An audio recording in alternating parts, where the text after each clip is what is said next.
चलिए देखते हैं क्यू फैक्टर ऑफ कॉइल। तो जैसे कि मान लीजिए कि ये क्या है, एक कॉइल है, ये एक कॉइल है, ठीक है। अब ये जो कॉइल है, इस कॉइल को हम क्यों बनाए हैं, ठीक है। इस कॉइल में क्या क्वालिटी होनी चाहिए, तो कॉइल को हम किसी उद्देश्य के लिए, किसी पर्पस के लिए बनाते हैं।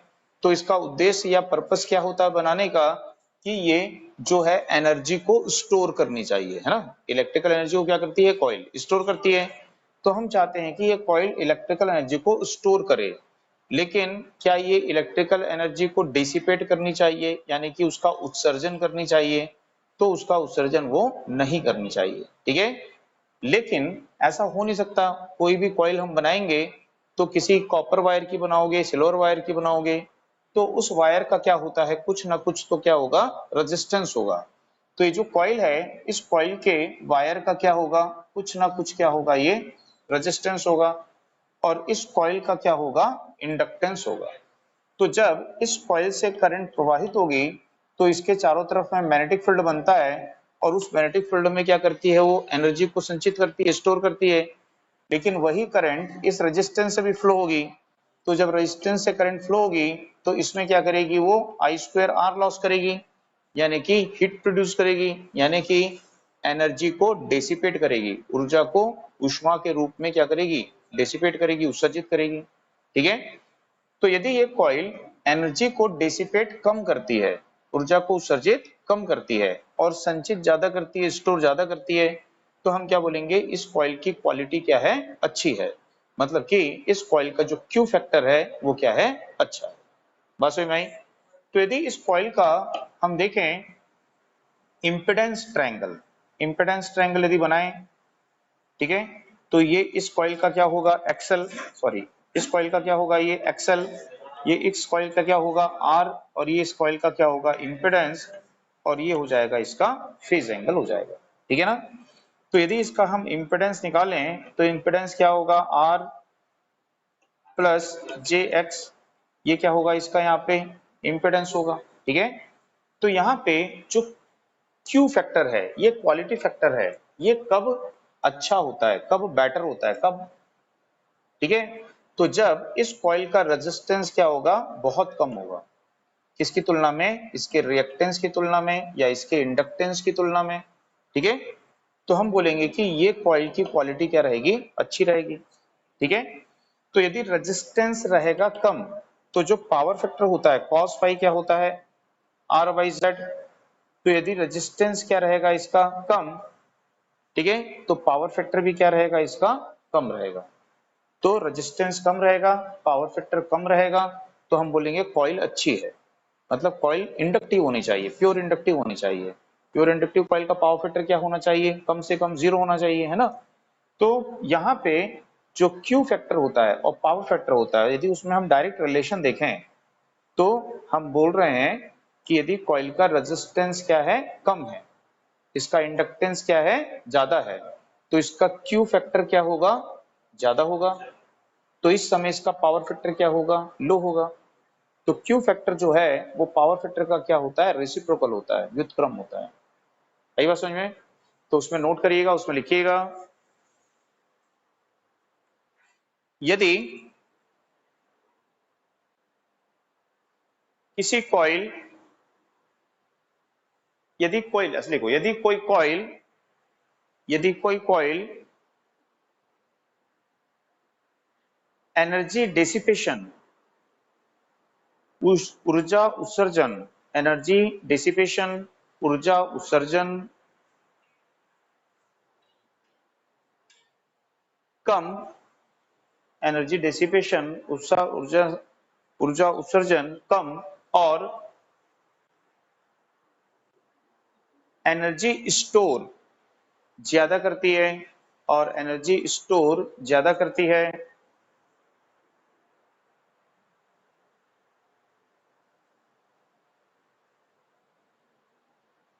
तो उसकी क्वालिटी या क्यू फैक्टर हाई होता है। तो उसकी क्वालिटी या क्यू फैक्टर हाई होता है।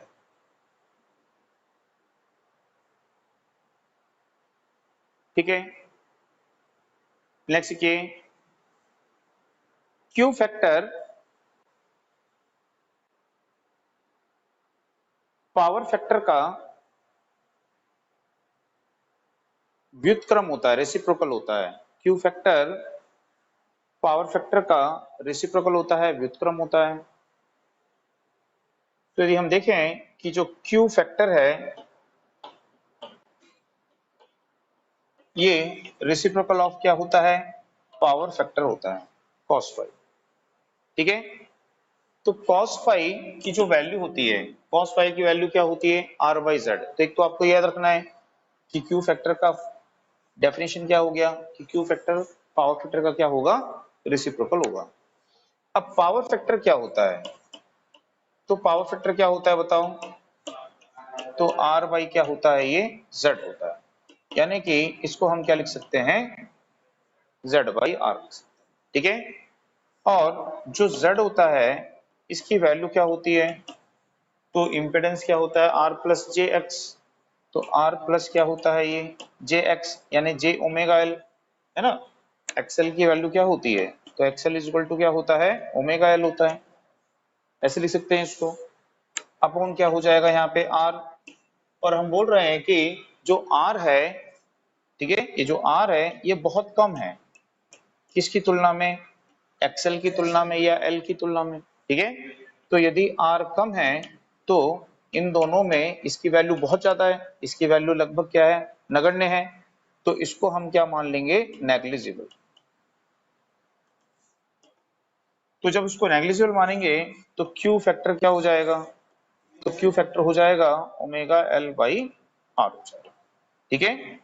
तो एक तो ये क्यू फैक्टर का फार्मूला हो गया, एक क्यू फैक्टर हो गया, कॉइल का क्या होता है, ओमेगा एल बाई क्या होता है, आर होता है।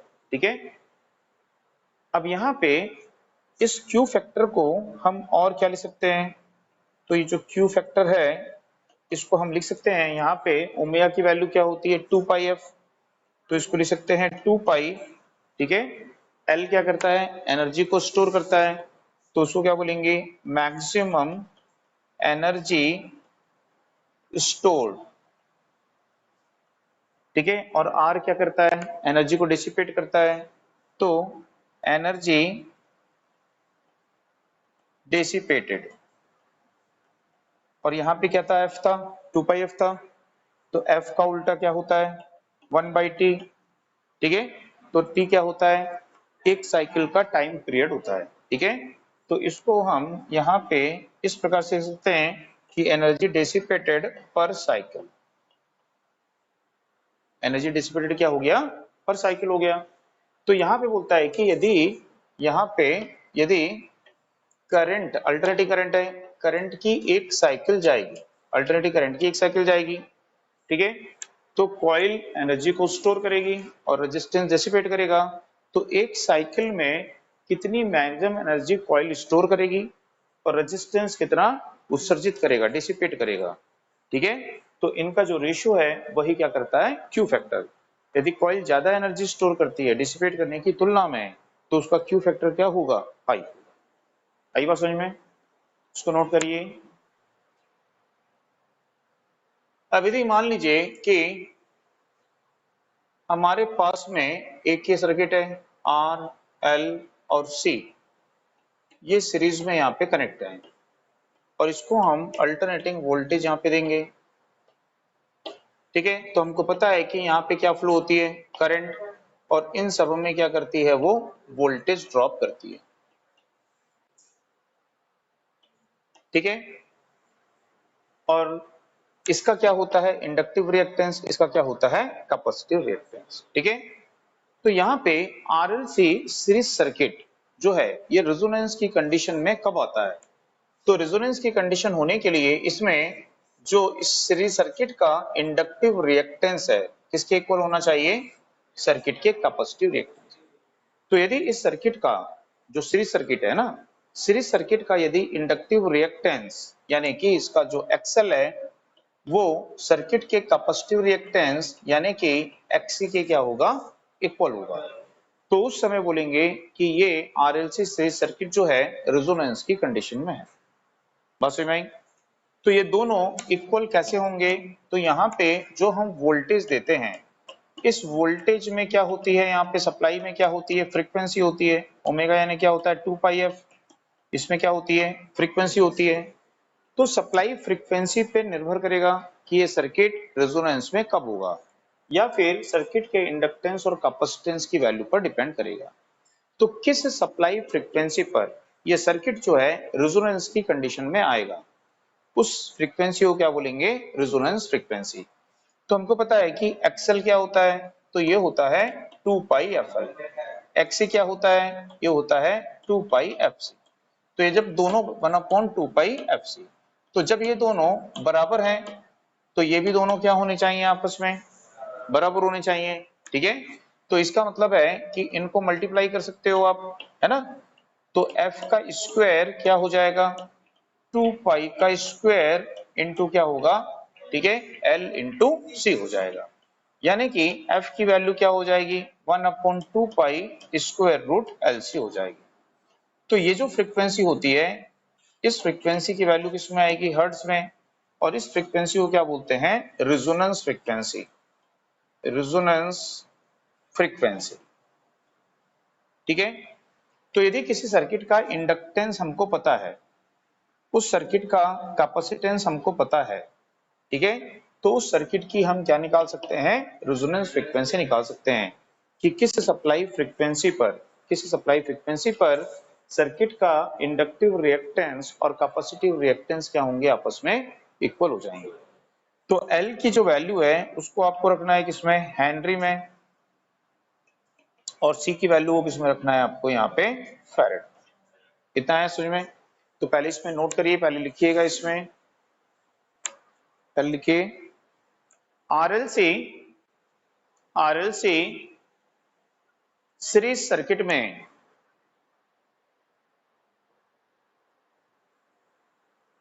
आरएलसी सीरीज सर्किट में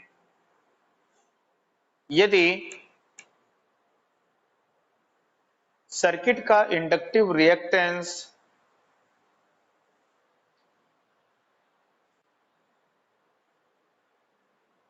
आरएलसी सीरीज सर्किट में यदि सर्किट का इंडक्टिव रिएक्टेंस सर्किट के कैपेसिटिव रिएक्टेंस सर्किट के कैपेसिटिव रिएक्टेंस के इक्वल हो, के बराबर हो, तो वह सर्किट रेजोनेंस सर्किट कहलाता है।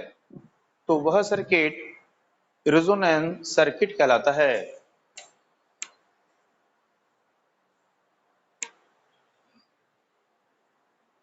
ठीक है, नेक्स्ट देखिए, जिस सप्लाई फ्रीक्वेंसी पर जिस सप्लाई फ्रीक्वेंसी पर ये दोनों इक्वल होते हैं,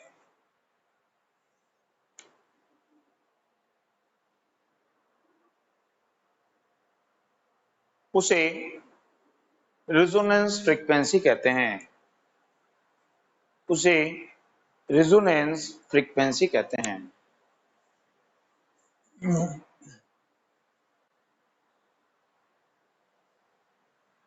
ठीक है, तो ये आपकी क्या है, कंडीशन है, कंडीशन है रेजोनेंस की, और ये रेजोनेंस की क्या है, फ्रीक्वेंसी है। दोनों को नोट कर लीजिए।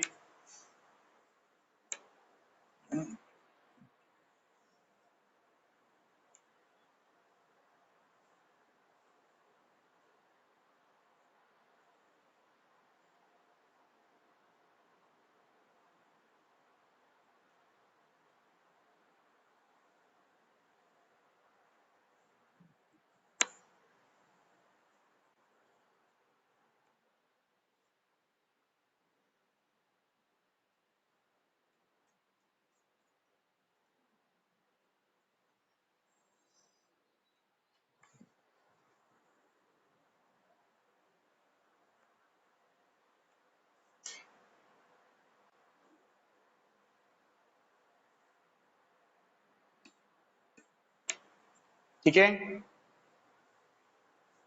तो नोट कर लिए सब। ओके, तो यहां पे देखेंगे कि जिस सप्लाई फ्रीक्वेंसी पर ये दोनों इक्वल हुए उसको क्या बोले हम, रेजोनेंस फ्रीक्वेंसी बोले। तो रेजोनेंस की कंडीशन में क्या होता है, तो रेजोनेंस की कंडीशन में यदि हम देखें कि इस सर्किट का जो इंपेडेंस होता है, आरएलसी सर्किट का इंपेडेंस क्या होता है, R square plus XL minus XC का स्क्वायर, ये पढ़ते हैं हम, है कि नहीं। रेजोनेंस की कंडीशन में एक्सएल इज इक्वल टू क्या हो गया है, एक्ससी, यानी कि इन दोनों का अंतर कितना आएगा, 0।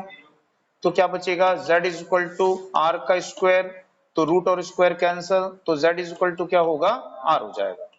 तो रेजोनेंस की कंडीशन में सीरीज सर्किट का इंपेडेंस क्या होता है, मिनिमम होता है, और किसके इक्वल होता है, वो सर्किट के रेजिस्टेंस के इक्वल होता है। इसका मतलब है कि ये जो सर्किट है ये कैसा सर्किट बन जाएगा, प्योर रेजिस्टिव सर्किट बन जाएगा, ठीक है। तो जब ये प्योर रेजिस्टिव सर्किट बन जाएगा, ठीक है, तो इस समय इसका जो फेज एंगल होता है, phase angle phi is equal to क्या निकलते हो, टेन इनवर्स एक्स अपॉन क्या लिखते हो, आर, ठीक है। तो यहाँ पे एक्स की वैल्यू क्या हो गई है, 0, एक्स की वैल्यू नेट रिएक्टेंस यदि हम बोले, या अच्छा उसी में पहले एक पॉइंट और लिख लो, पहले एक पॉइंट लिख लो, उसमें लिखो रेजोनेंस की कंडीशन में, रेजोनेंस की कंडीशन में सीरीज सर्किट का नेट रिएक्टेंस, टोटल रिएक्टेंस 0 होता है,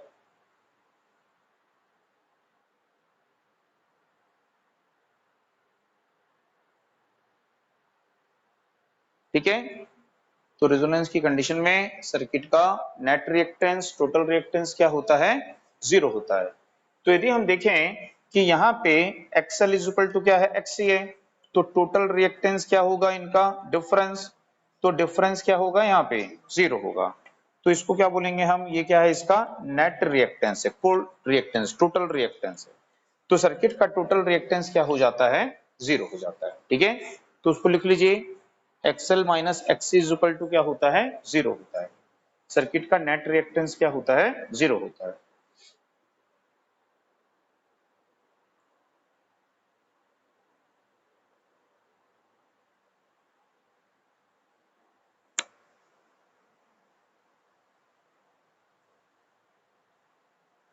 ठीक है, तो जब सर्किट का नेट रिएक्टेंस क्या होता है, 0 होता है, ठीक है, तो सर्किट क्या बन जाता है, प्योर रेजिस्टिव सर्किट बन जाएगा, ठीक है।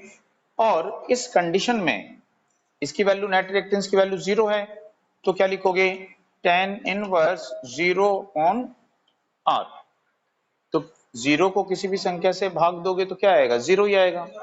तो टेन 0 की वैल्यू क्या होती है, तो टेन 0 की वैल्यू 0 होती है, तो फाइव इज इक्वल टू क्या आएगा, 0 डिग्री। टेन 0 की वैल्यू 0, टेन 90 की वैल्यू इनफाइनाइट होती है ना। तो अपने पास में फेज एंगल क्या आएगा, 0, फेज एंगल 0 मतलब क्या होता है, वोल्टेज करंट इन फेज, तो बता रहा है रेजिस्टिव सर्किट है, तो रेजिस्टिव सर्किट में दोनों कैसे रहेंगे, इन फेज होंगे। फेज एंगल 0 होगा तो पावर फैक्टर क्या होगा, cos 0, cos 0 की वैल्यू क्या होती है, 1, तो पावर फैक्टर क्या रहेगा, यूनिटी रहेगा, ठीक है। तो नेक्स्ट पॉइंट लिखिए उसमें, रेजोनेंस की कंडीशन में, रेजोनेंस की कंडीशन में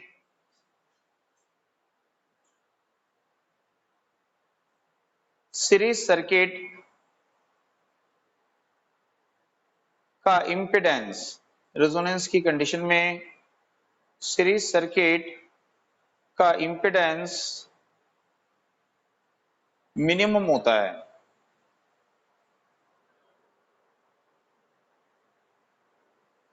यह सर्किट के रेजिस्टेंस के इक्वल होता है, यह सर्किट के रेजिस्टेंस के इक्वल होता है, ठीक है। ये लिखिए, सर्किट का इंपेडेंस मिनिमम होता है और ये सर्किट के रेजिस्टेंस के इक्वल होता है, ठीक है। ये लिखिए, सर्किट का इंपेडेंस मिनिमम होता है और ये सर्किट के रेजिस्टेंस के इक्वल होता है, ठीक है। ये लिखिए, सर्किट का इंपेडेंस मिनिमम होता है और ये सर्किट के रेजिस्टेंस के इक्वल होता है, ठीक है। ये लिखिए, सर्किट का इंपेडेंस मिनिमम होता है और ये सर्किट के रेजिस्टेंस के इक्वल होता है।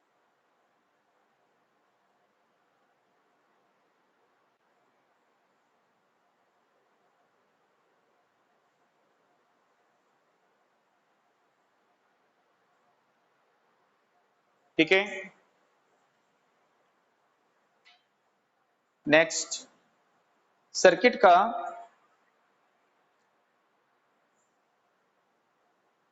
फेज एंगल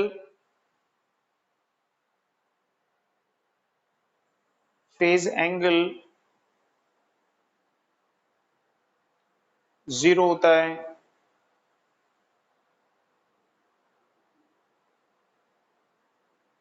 ठीक है। सर्किट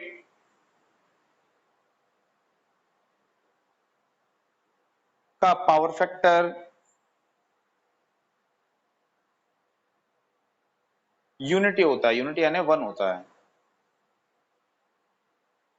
ठीक है, तो ये लिख लीजिए, सर्किट का फेज एंगल 0 होता है, सर्किट का पावर फैक्टर क्या होता है, 1 होता है, यूनिटी होता है।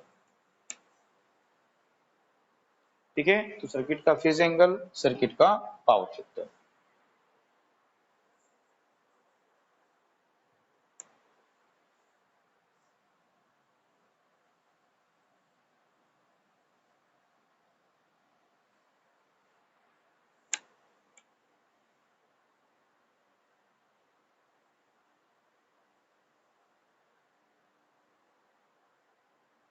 ठीक है, तो सर्किट कैसे बिहेव करता है, प्योर रेजिस्टिव सर्किट, है ना। तो नेक्स्ट देखिए उसमें, सर्किट प्योर रेजिस्टिव सर्किट की तरह बिहेव करता है, सर्किट प्योर रेजिस्टिव सर्किट की तरह बिहेव करता है।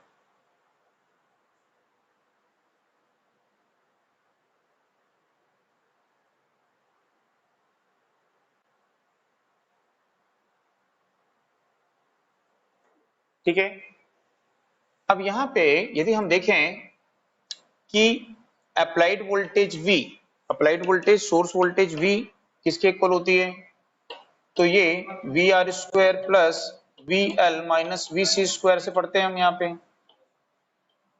ये पढ़ते हैं। तो जब हम देखेंगे एक्सएल इज इक्वल टू क्या होता है, एक्सी होता है। ठीक है, तो V L is equal to क्या होता है, वी सी होता है। तो यहाँ पे ये दोनों वोल्टेज ड्रॉप भी क्या होंगी, इक्वल होंगी, है ना, क्योंकि दोनों बराबर है ना। ये जैसे कि हम एक ऐसा सर्किट ले लें, यहाँ पे यदि हम बोल रहे हैं कि ये एक्सएल है 10 ओम, ये एक्सी है ये भी 10 ओम, और यहां से 10 एम्पियर की करंट फ्लो हो रही है, तो इसमें क्या करेगी, drop V L is equal to क्या होता है, आई एक्सएल। इसमें भी क्या करेगी, drop V C is equal to क्या होता है, आई एक्सी होता है। तो 10 ampere current into 10, 10 ampere current into 10, तो दोनों ड्रॉप कैसे आएंगे, इक्वल आएंगे, है ना। अभी जब करंट सेम है, सीरीज सर्किट में तो करंट सेम ही रहती है ना, तो जब करंट सेम है, एलिमेंट का रिएक्टेंस सेम है, तो उनमें होने वाला वोल्टेज ड्रॉप भी सेम होगा ना। वोल्टेज ड्रॉप क्या होता है, आई आर होता है, आई एक्सएल होता है, आई एक्सी होता है।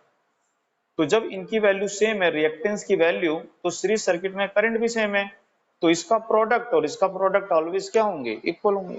ठीक है, तो हमको पता है कि यदि ये हमारी करंट है, ये हमारा रेजिस्टिव वोल्टेज ड्रॉप है, ये हमारा इंडक्टिव वोल्टेज ड्रॉप है, और ये हमारा कैपेसिटिव वोल्टेज ड्रॉप है। दोनों वोल्टेज ड्रॉप क्या रहेंगे यहाँ पे, इक्वल, एक दूसरे को क्या कर देंगे, कैंसल। तो वी आर और आई बस बचेगा। ठीक है, तो ये V R is equal to क्या हो जाएगा, वी हो जाएगा। तो यदि ये दोनों इक्वल है, दोनों का डिफरेंस क्या आएगा, 0, तो यहाँ पे V इज इक्वल टू क्या आएगा, वी आर आएगा। यानी कि resistive voltage drop is equal to क्या होगी, अप्लाइड वोल्टेज होगी। ठीक है, तो अप्लाइड वोल्टेज किसके अक्रॉस अपीयर होती है, रेजिस्टिव वोल्टेज ड्रॉप के अक्रॉस अपीयर होती है। ठीक है, तो उसमें नोट करिए, उसमें नेक्स्ट लिखिए। चलिए अब इसमें लिखेंगे, तो उसमें लास्ट लाइन क्या लिखे थे, last line, circuit pure resistive circuit की तरह बिहेव करता है। तो नेक्स्ट उसमें लिखिएगा, इस सर्किट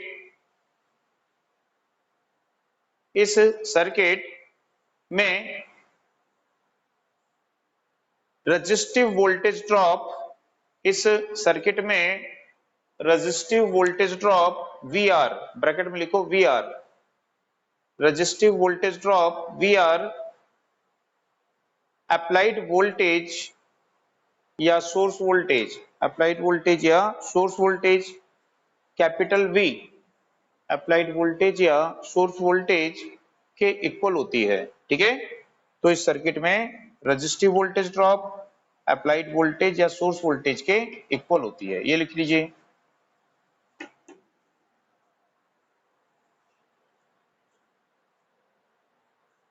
हाँ, हम्म। इस सर्किट में, इस सर्किट में, कौन से सर्किट में, रेजोनेंस सर्किट में, ठीक है, resistive voltage drop V R, resistive voltage drop V R comma source voltage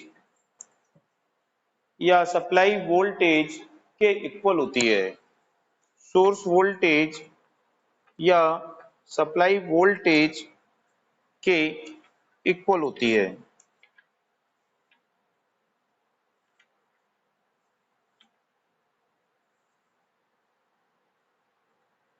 ठीक है।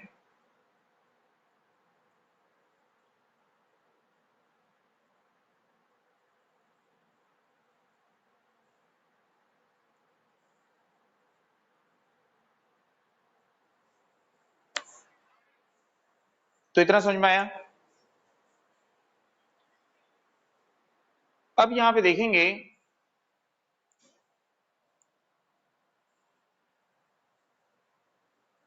कि जो सर्किट में इंपेडेंस है, इंपेडेंस की वैल्यू क्या होती है यहाँ पे, मिनिमम। तो सर्किट की जो करंट है, रेजोनेंस करंट है ना, आई नॉट मतलब रेजोनेंस करंट, आई नॉट से शो करते हैं, ठीक है। ये जो रेजोनेंस करंट होगी ये क्या होगी, मैक्सिमम होगी, बिकॉज रेजोनेंस इंपेडेंस जो है ये क्या है, मिनिमम है। तो रेजोनेंस इंपेडेंस मिनिमम है, तो जो करंट यहाँ पे फ्लो होगी वो करंट कैसी रहेगी, मैक्सिमम वैल्यू की करंट फ्लो होगी, ठीक है। तो नेक्स्ट उसमें लिखिए सर्किट की करंट, सर्किट की करंट मैक्सिमम होती है, सर्किट की करंट मैक्सिमम होती है। उसके नीचे लिखिए सर्किट की करंट मैक्सिमम होती है क्योंकि इंपेडेंस क्या है यहाँ पे, minimum.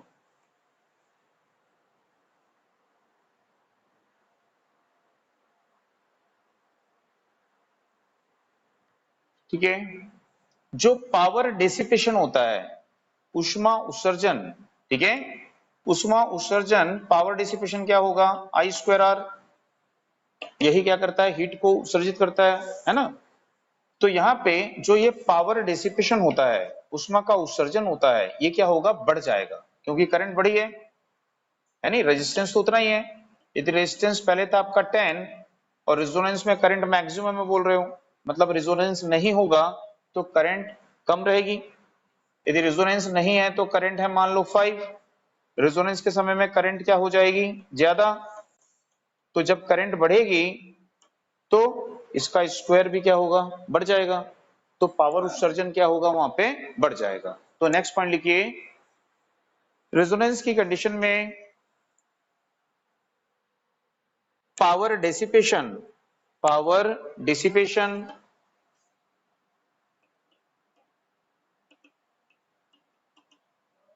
Power dissipation P is equal to I naught square R increase हो जाता है, बढ़ जाता है, पावर डिसिपेशन इंक्रीज हो जाता है, बढ़ जाता है।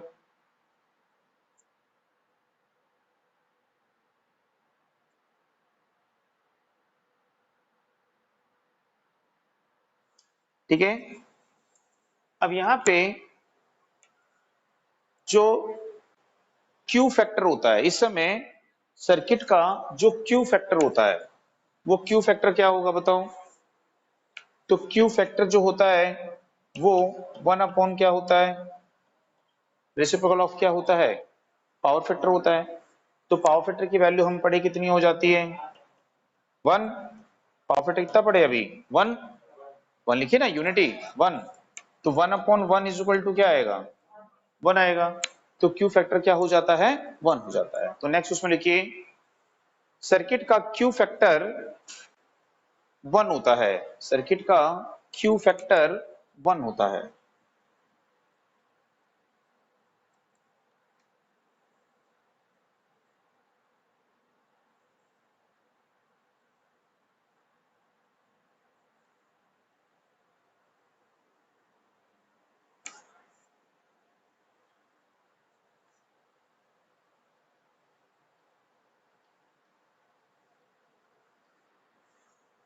ठीक है,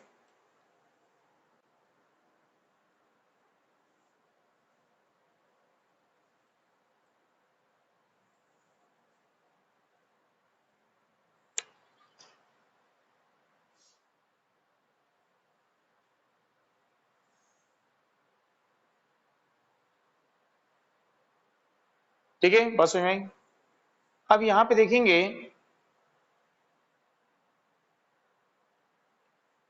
कि रेजोनेंस की कंडीशन में सीरीज सर्किट में ओमेगा स्क्वायर एल सी की वैल्यू कितनी होती है बोलेगा, तो भी अपन लिखे थे एक्सएल इज इक्वल टू क्या होता है एक्सी, और ये क्या होता है ओमेगा एल, और ये क्या होता है तो ओमेगा स्क्वायर हो जाएगा, एलसी हो जाएगा, इज इक्वल टू क्या आएगा, तो ओमेगा स्क्वायर एलसी की वैल्यू क्या होती है वन होती है। ठीक है, बस हो गई। तो नेक्स्ट उसमें लिखिए, ये लिख लीजिए डायरेक्ट, रेजोनेंस में, रेजोनेंस की कंडीशन में omega square L C is equal to one होता है, omega square L C is equal to one होता है। तो ये सब पॉइंट हैं क्यू फैक्टर के लिए, आपको यहाँ पे याद रखने हैं, एक पॉइंट और बच गया है। ठीक है, एडमिटेंस एक होता है, एडमिटेंस पता है, एडमिटेंस, एडमिटेंस होता है इंपेडेंस का उल्टा, तो इंपेडेंस क्या है मिनिमम, तो एडमिटेंस क्या होगा मैक्सिमम। ठीक है, तो सर्किट का एडमिटेंस क्या होता है मैक्सिमम होता है। तो नेक्स्ट उसमें एक और पॉइंट ले लीजिए, सर्किट का एडमिटेंस मैक्सिमम होता है, सर्किट का एडमिटेंस मैक्सिमम होता है। उसके नीचे लिख लीजिए ये वाला फार्मूला, सर्किट का एडमिटेंस मैक्सिमम होता है। तो रेजोनेंस की कंडीशन में सर्किट का एडमिटेंस मैक्सिमम होता है।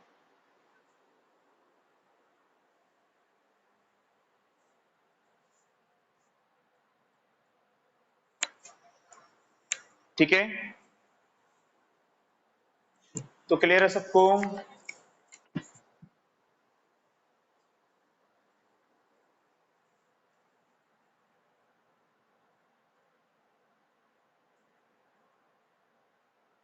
कैलकुलेशन ऑफ रेजोनेंस फ्रीक्वेंसी,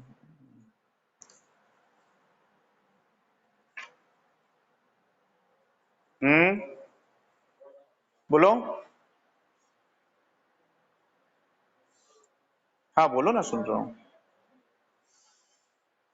हाँ पढ़ेंगे आगे, वो भी पढ़ेंगे, सब पढ़ेंगे, सब आएगा, अभी सब आएगा, अभी पढ़ते जाओ बस। ठीक है, ये क्यू फैक्टर किसका है, ये सर्किट का है, इस सर्किट का क्यू फैक्टर कितना होगा यहाँ पे वन।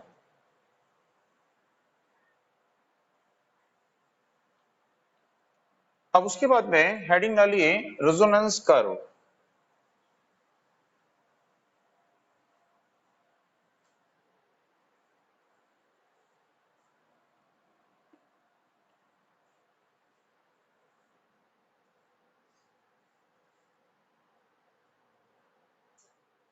ठीक, तो रेजोनेंस कर्व किसको बोलते हैं, तो रेजोनेंस कर्व का मतलब होता है वह कर्व जो फ्रीक्वेंसी को चेंज करने पर, ठीक है, सर्किट में जो करंट में चेंज होगा उस करंट के चेंज को बताता है। कि यदि मान लीजिए हमारा कोई ये सर्किट है, ये कैसा सर्किट है आपका R L C series circuit है, ठीक है, और इस सर्किट को हमने क्या किया हुआ है, यहाँ पे वोल्टेज अप्लाई की हुई है और इसमें क्या फ्लो होती है करंट। तो यदि हम यहाँ पे ये जो सोर्स है, इस सोर्स की सप्लाई फ्रीक्वेंसी को क्या करते हैं चेंज करते हैं, तो सप्लाई फ्रीक्वेंसी चेंज करने पर इस सर्किट में जो इम्पिडेंस होगा उसकी वैल्यू में क्या होगा, चेंज होगा।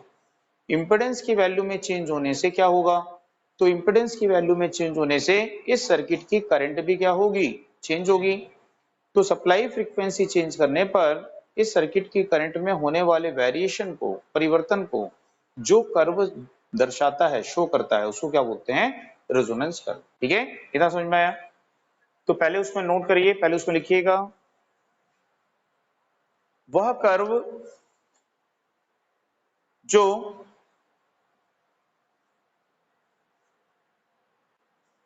अप्लाइड वोल्टेज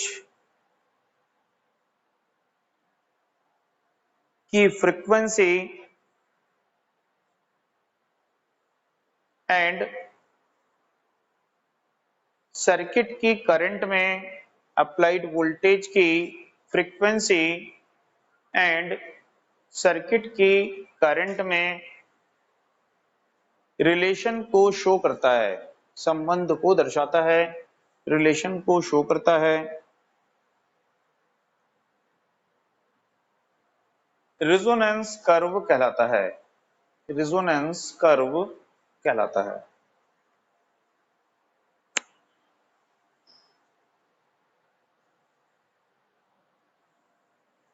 तो यदि हम यहां पे देखें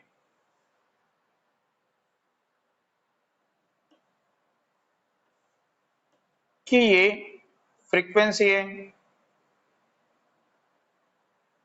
और ये सर्किट की क्या है, करंट।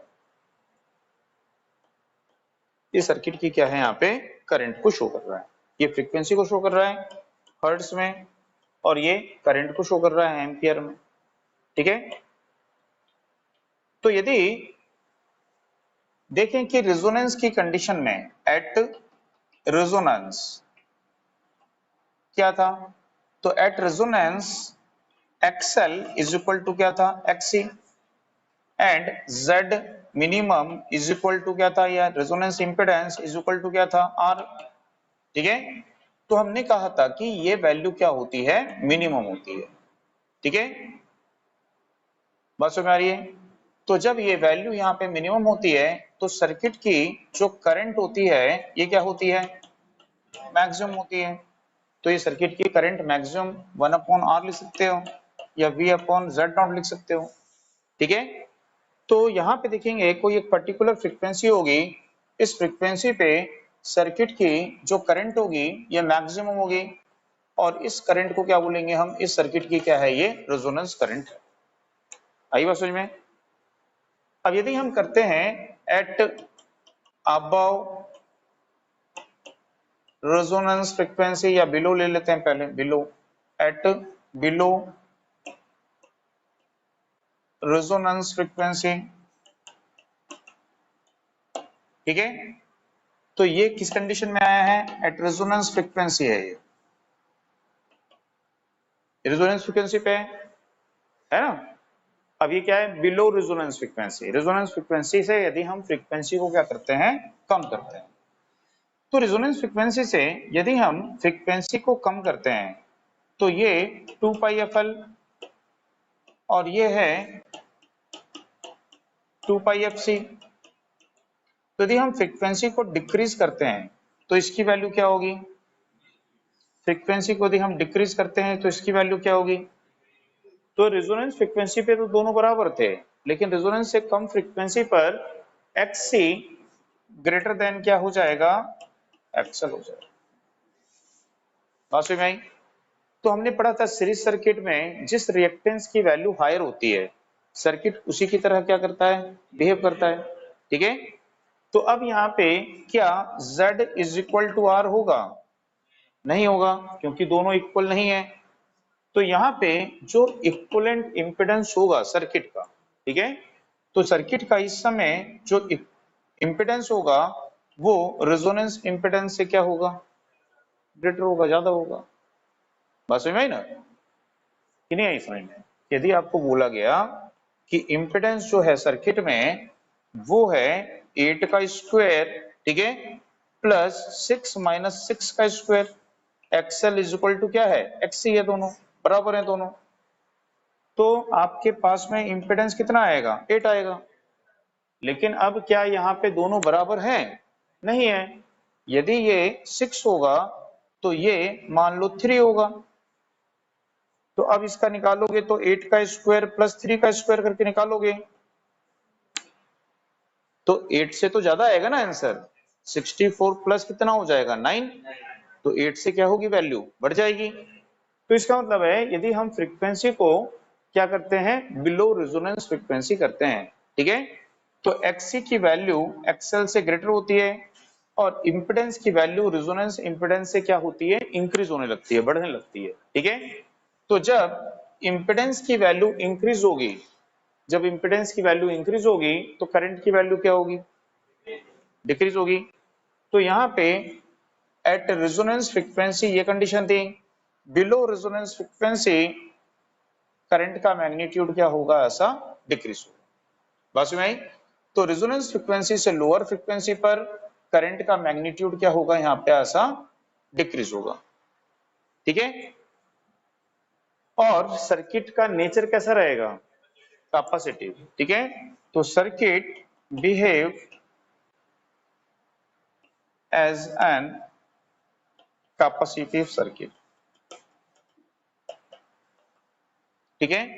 तो सर्किट कैपेसिटिव सर्किट की तरह बिहेव करेगा, ठीक है। किस पावर फैक्टर पे बिहेव करेगा वो leading power factor, leading power factor. और कैसा होगा वो कैपेसिटिव, ठीक है, बिलो रेजोनेंस फ्रीक्वेंसी। इसी तरह देखेंगे कि अबव रेजोनेंस फ्रीक्वेंसी, यदि हम फ्रीक्वेंसी को रेजोनेंस वैल्यू से बढ़ाते हैं, फ्रीक्वेंसी बढ़ाओगे तो क्या बढ़ जाएगा एक्सएल बढ़ेगा, फ्रीक्वेंसी बढ़ाओगे तो एक्ससी क्या होगा कम हो जाएगा। तो अबव रेजोनेंस फ्रीक्वेंसी उल्टा हो जाता है। तो जब एक्सएल बढ़ेगा तो वो अब इंपेडेंस को बढ़ाएगा। तो अब यहाँ पे भी इक्विवेलेंट इंपेडेंस जो होगा वो रेजोनेंस इंपेडेंस से क्या होगा ज्यादा होगा। तो इंपेडेंस बढ़ेगा तो करंट का मैग्नीट्यूड क्या होगा यहाँ पे घटेगा। तो above and below resonance frequency current का मैग्नीट्यूड क्या होता है लोअर होता है, ठीक है। और इस समय किस रिएक्टेंस की वैल्यू हायर है तो सर्किट कैसे बिहेव करेगा इंडक्टिव। तो circuit behave as an inductive circuit.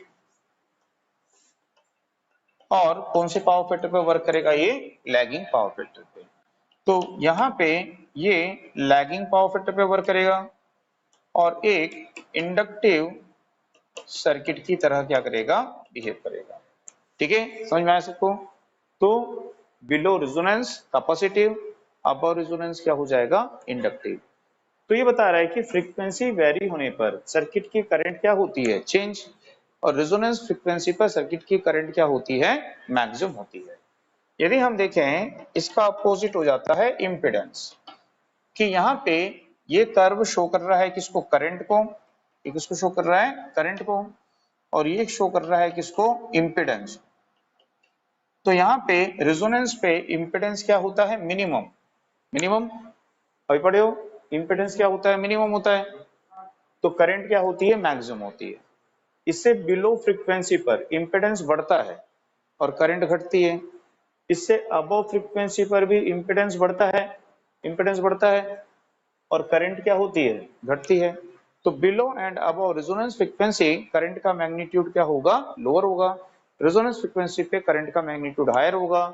Circuit resistive circuit की तरह बिहेव करेगा। Below resonance frequency capacitive and above resonance frequency inductive circuit की तरह बिहेव करेगा। आई बस में इसको नोट करिए। अब यहाँ पे एक टर्म्स है उसको यहाँ पे देखेंगे, वो है सेलेक्टिविटी।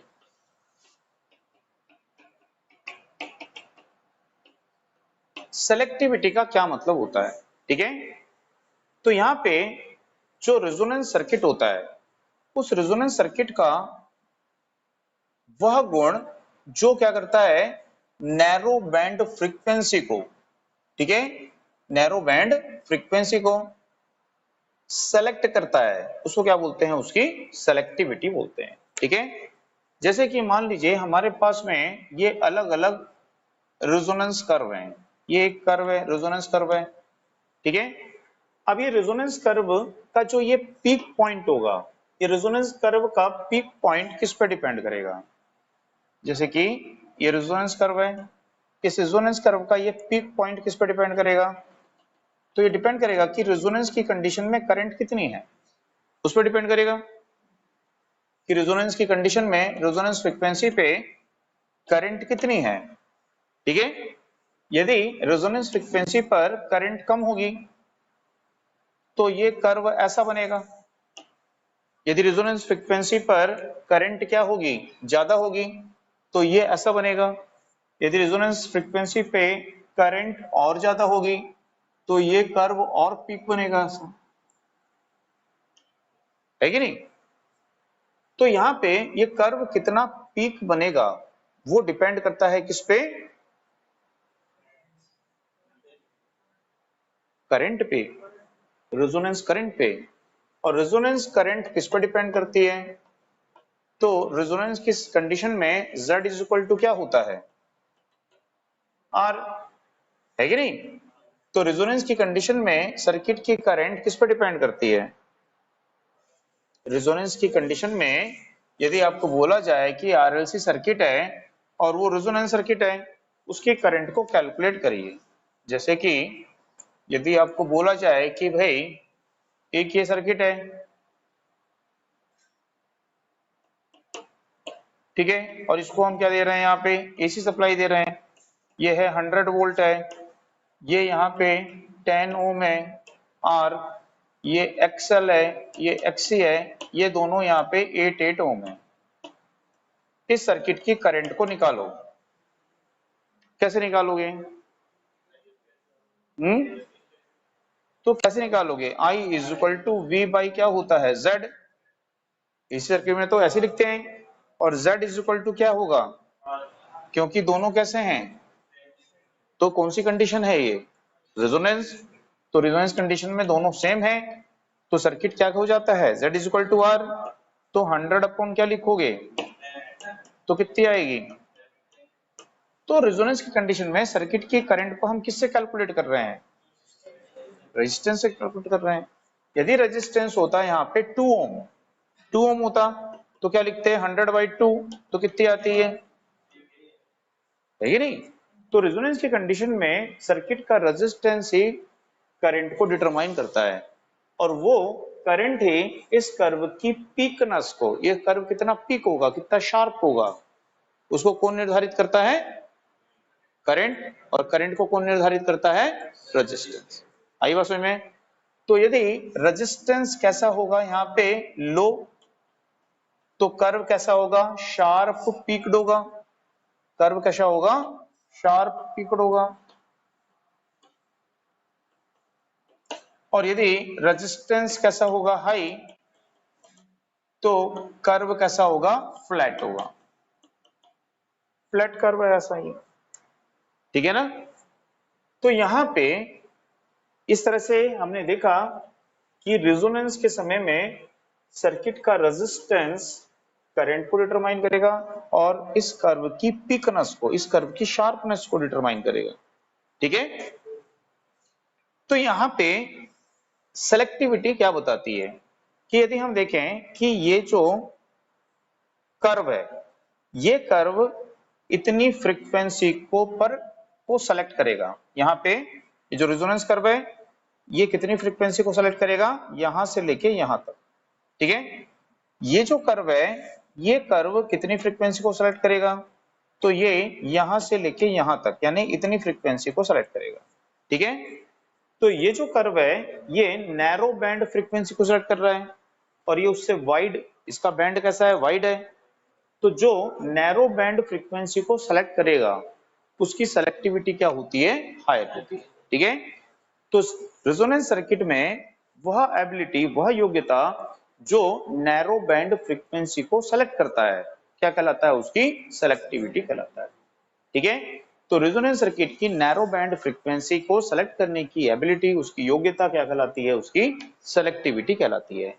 ठीक है, तो नैरो बैंड फ्रीक्वेंसी को कब सेलेक्ट करेगा, जब सर्किट का रेजिस्टेंस क्या होगा, लो होगा। तो सर्किट का रेजिस्टेंस लो होने से पावर फैक्टर क्या होता है, तो यदि R लो होगा तो पावर फैक्टर भी क्या होगा, लो होगा, ठीक है ना।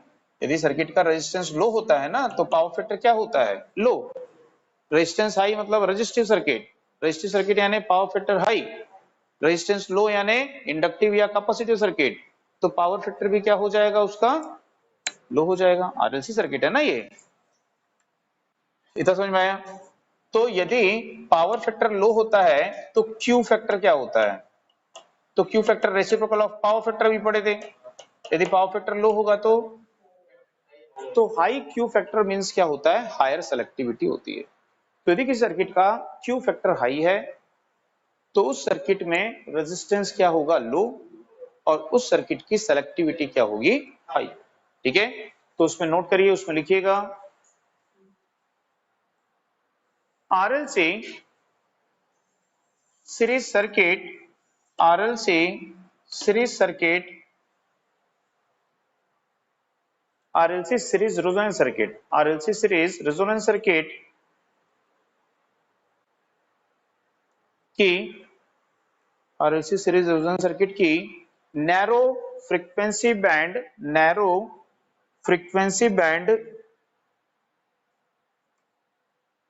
नैरो फ्रीक्वेंसी बैंड को सेलेक्ट करने की एबिलिटी, सेलेक्ट करने की एबिलिटी, सेलेक्ट करने की योग्यता या सेलेक्ट करने का गुण, उसकी सेलेक्टिविटी कहलाता है, उसकी सेलेक्टिविटी कहलाता है।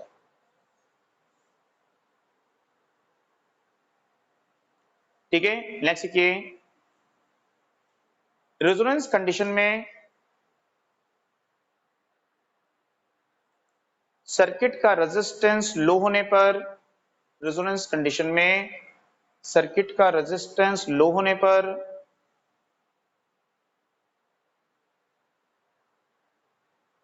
उसका रेजोनेंस कर्व, उसका रेजोनेंस कर्व शार्प पीक होता है, शार्प पीक होता है,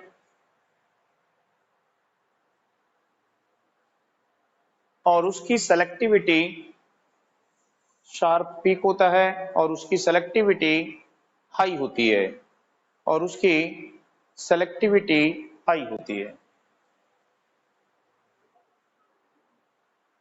ठीक है, नेक्स्ट देखिए, यदि किसी सर्किट की सेलेक्टिविटी हाई हो, यदि किसी सर्किट की सेलेक्टिविटी हाई हो तो उसका क्यू फैक्टर हाई, तो उसका Q factor high and power factor low होता है, तो उसका Q factor high and power factor low होता है।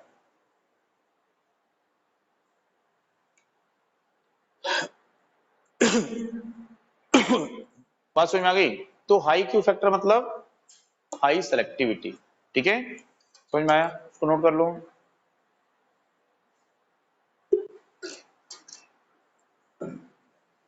तो ये वाला कर्व क्या है, मोर सेलेक्टिव है, ये क्या है, मोर सेलेक्टिव है, और ये जो है ये लेस सेलेक्टिव, कम सेलेक्टिव।